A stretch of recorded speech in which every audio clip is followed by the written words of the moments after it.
Hey guys, welcome back to the channel. Let's get into today's video.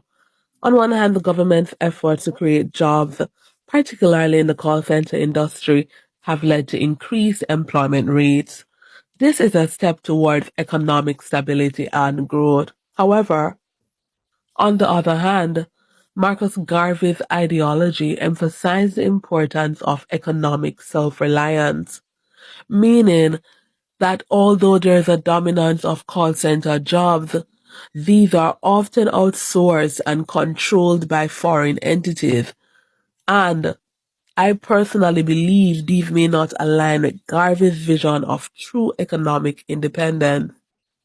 Furthermore, Garvey's movement focused on uplifting African people and promoting racial pride. He may be disappointed that Jamaica's economic progress has not been accompanied by a stronger emphasis on African cultural heritage and identity. While Jamaica has made strides in employment rates, it's uncertain whether Marcus Garvey would be proud of the country's economic independence, as his ideals emphasize self-sufficiency, African-led development, and racial pride, which may not be fully reflected in Jamaica's current economic landscape. Marcus Garvey would be proud of what this government has achieved today, fulfilling the vision of economic independence. More Jamaicans are employed now than at any time in our history. Our national debt, which was driven up by the PNP, as high as 146% of GDP because of FinSAC, high interest rate policy, and loss-making public bodies. The good management of the Jamaica Labour Party administration has cut the debt in half to 74% of GDP.